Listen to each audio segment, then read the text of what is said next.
Have you ever trusted someone so completely that you'd give them your last dollar? Jason Cole did.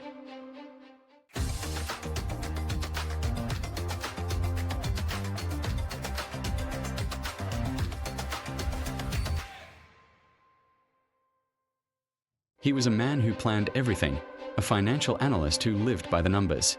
His life was a fortress of careful decisions and calculated risks. But every fortress has a weak spot, and Jason's was his best friend, Megan Hart. Their friendship was the stuff of movies. They met in college, two peas in a pod. Jason, the quiet, analytical one. Megan, the vibrant, free-spirited artist. For 15 years, they were inseparable. They celebrated triumphs, weathered storms, and shared secrets no one else knew. Jason believed their bond was unbreakable, forged in shared history and genuine affection. He trusted Megan more than anyone, even himself sometimes. This unwavering trust, this beautiful, powerful bond, would ultimately become the very thing that brought his carefully constructed world crashing down. It's a story of friendship and finance, trust and betrayal, and it starts, as many tragedies do, with a simple request for help. Megan's life had always been a whirlwind of passion projects and artistic ventures. While Jason climbed the corporate ladder, she chased her dreams, opening a boutique art gallery. Jason admired her courage, her refusal to conform, but her dreams often outpaced her finances. Over the years, small loans became a regular part of their friendship. A few $100s here for gallery supplies, $1,000 there to cover rent during a slow month. Jason never hesitated. He saw it as investing in his friend's happiness. Each time, Megan would pay him back, sometimes a little late, but always with a heartfelt thank you and a beautiful piece of art from her gallery. These small, successful transactions built a dangerous precedent, reinforcing Jason's belief that he could always count on Megan to be good for her word. He was helping his friend. What could be wrong with that? Then came the big pitch. Megan sat across from Jason in his minimalist apartment, her eyes shining with an excitement he hadn't seen in years. She spoke of an incredible opportunity, a chance to acquire a rare collection from a reclusive European artist. This wasn't just another small project. This was the deal that would make her gallery a major player in the art world. She painted a vivid picture of success, of financial security, of their shared future where he wouldn't have to worry about her anymore. She had a detailed business plan, projections, and letters of interest. It all looked perfect, almost too perfect. She needed a bridge loan, she explained, just until the official funding from an art foundation came through. The amount was staggering, $800,000. Jason felt a knot of unease in his stomach. This was his life savings, the money he had painstakingly accumulated for his own future, for his dream of early retirement. Every instinct as a financial analyst screamed no. The risk was immense, the amount life-altering. But then he looked at Megan. He saw the desperation and hope in her eyes. He saw the 15 years of shared laughter and tears. This was Megan, his best friend. Doubting her felt like a betrayal of everything they had built. She promised the foundation money was a sure thing, just tied up in bureaucracy. She'd pay him back in 3 months, with generous interest. Against his better judgment, against all the logic that had governed his life, Jason made a decision from the heart. He liquidated his investments, took a major risk, and transferred the $800,000 to her account. The first month went by with a flurry of exciting updates. Megan sent photos of created art, shared enthusiastic emails from alleged buyers, and talked about the upcoming gallery relaunch.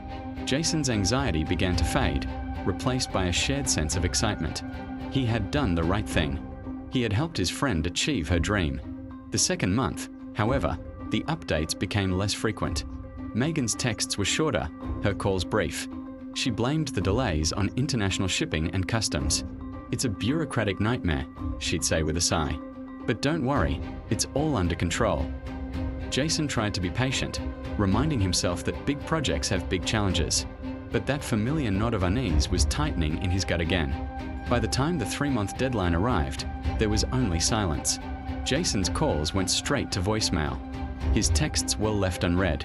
Panic started to set in. He went to her gallery, but her for lease sign was plastered on the window. He checked her apartment, only to be told by the landlord that she had moved out a month ago, leaving no forwarding address.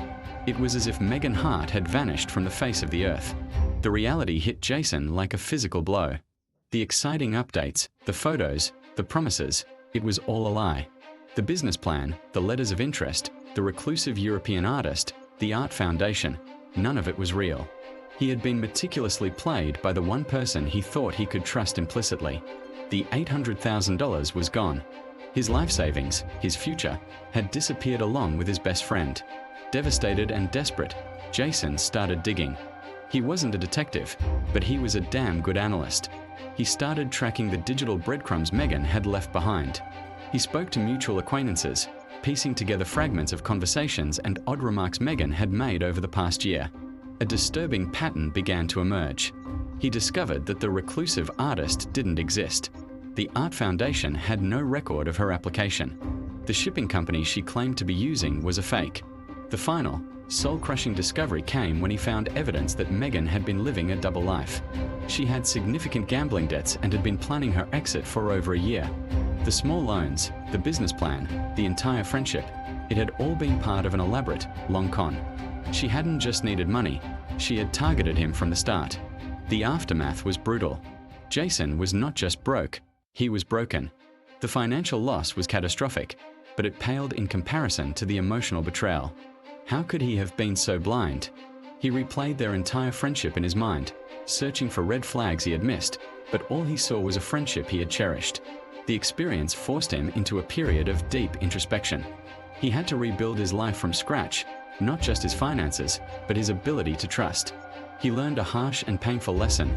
Trust and prudence must walk hand in hand.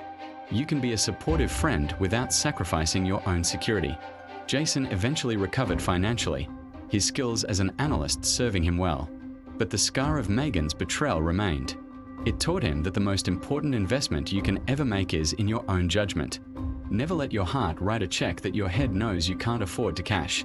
Thank you for watching. If this story resonated with you, please hit that like button and subscribe for more content on navigating life's complex challenges. Stay safe and stay smart.